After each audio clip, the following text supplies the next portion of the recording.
Selamat datang kembali, kita langsung aja ya masuk ke bab 2 dari materi yang Anda bagikan. Judulnya ini, cukup bikin penasaran kreativitas dimulai dengan menyalin. Iya, betul. Nah, misi kita sekarang ini, coba gali lebih dalam ide ini. Kenapa sih meniru yang kesannya kan kayak anti kreatif gitu, justru malah jadi fondasi penting? Tepat sekali. Bab ini tuh kayak nantang pandangan umum gitu ya, dengan ngeliatin praktek para maestro. Maestro kayak siapa nih contohnya? Kayak Da Vinci misalnya, di era Renaissance. Mereka itu nggak ujuk-ujuk bikin karya orisinal loh. Oh iya, terus gimana? Justru mereka ngasah skillnya itu ya, dengan meniru karya guru mereka. Nah ini menariknya, ada dukungan juga dari sisi psikologi kognitif. Psikologi kognitif? Iya, soal kenapa sih belajar dari contoh itu, strategi yang jitu banget. Apalagi buat yang baru mulai ya, pemula. Oke. Cuma kita beda deh. Bab ini kan bilang mitos jenius yang muncul dari ruang hampa. Itu ya dibantah lah ya. Iya. Para pelukis hebat, Da Vinci, Raphael, Michelangelo, itu semua mulainya dari nyalin karya master. Benar. Ini kontras banget ya kalau dibandingin sama pandangan era romantisme. Kayak Rousseau gitu. Nah, iya. Kayak Rousseau yang justru anggap instruksi sama meniru itu malah mematikan ekspresi diri yang murni, gitu katanya. Jadi ada ketegangan historis gitu ya? Iya, ada. Tapi ada kutipan bagus nih dari Juliet Aristides. Dia bilang kalau naluri individu terlalu diagungkan gitu ya di atas latihan dasar, Terus? seniman tuh bisa terjebak dalam masa remaja abadi. Jadi gairahnya gede, tapi kemampuannya buat berkarya ya nggak sebanding. Wah, artinya fondasi teknis dari nyalin atau belajar contoh itu Vital. penting banget. Nah ini nih bagian psikologi kognitifnya. Saya penasaran, ada eksperimen klasik John Sweller yang disebut di bab ini kan? Iya betul. Orang diminta ubah angka pakai aturan tertentu. Hasilnya banyak yang bisa, tapi anehnya mereka nggak sadar polanya gitu. Kok bisa ya? Nah, eksperimen itu tuh jadi dasar dari apa yang namanya cognitive load theory, teori beban kognitif. Oke, gimana tuh intinya? Intinya gini, memori kerja kita, tempat kita ngolah info saat ini, itu kapasitasnya terbatas.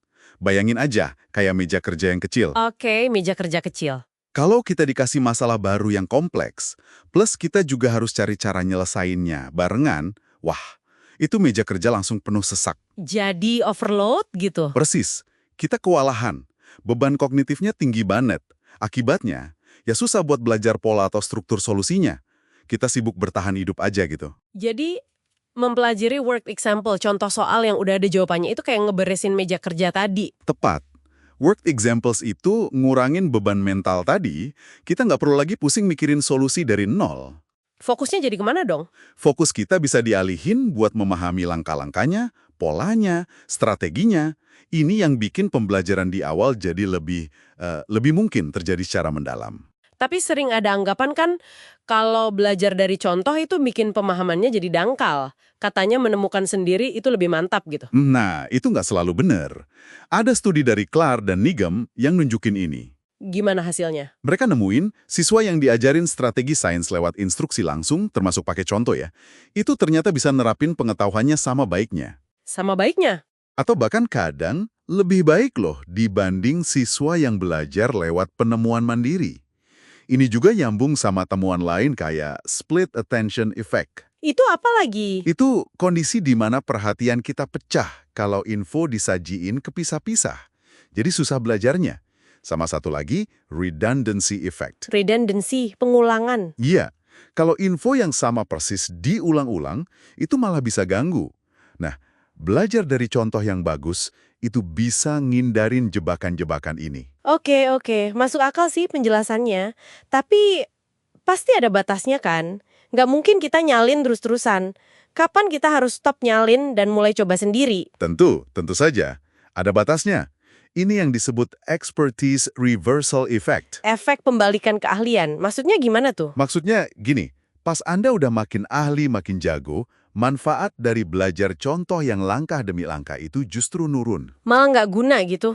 Bisa jadi malah ngebosenin atau malah ngehambat. Nah, di tahap itu, latihan aktif, nyoba mecahin masalah sendiri, itu jadi jauh lebih penting buat terus berkembang. Jadi kayak saran Da Vinci tadi ya, awalnya nyalin. Betul, Mulai dengan menyalin, tapi terus. Belajarlah langsung dari alam. Maksudnya, observasi dan praktek mandiri. Oke, jadi kesimpulan praktisnya nih buat Anda semua yang dengerin. Kalau lagi belajar hal baru yang kompleks, jangan ragu lah ya buat niru di Jangan awal. takut. Pakai aja template, pelajari contoh dari ahli, ikutin langkah-langkahnya. Ini bukan curang ya, Bukan. Ini bukan jalan pintas yang curang. Ini justru cara bangun fondasi yang kuat. fondasi yang kokoh. Persis. Tujuannya kan bukan jadi peniru selamanya, tapi buat bangun pijakan yang solid. Nah, setelah Anda paham aturan mainnya lewat meniru itu, Baru bebas berkreasi. justru Anda punya kebebasan lebih gede buat inovasi, buat eksperimen, buat nemuin suara orisinal Anda sendiri.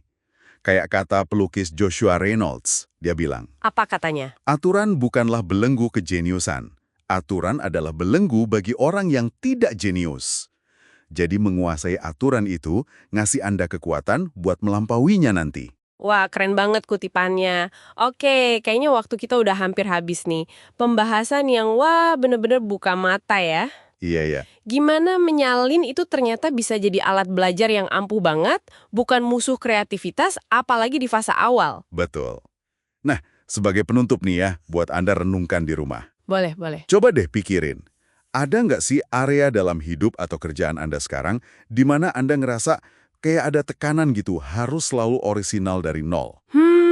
Kayaknya ada deh. Nah, gimana kalau meluangkan waktu secara sadar gitu ya, buat pelajarin dan niru contoh-contoh sukses di area itu? Jangan-jangan itu malah bisa jadi akselerator kemajuan Anda. Bisa jadi percepatan ya. Kapan terakhir kali kita sengaja menyalin sebagai strategi belajar? Nah, itu dia pertanyaannya. Pertanyaan bagus buat dibawa pulang dan direnungkan. Oke, sampai jumpa lagi di sesi berikutnya.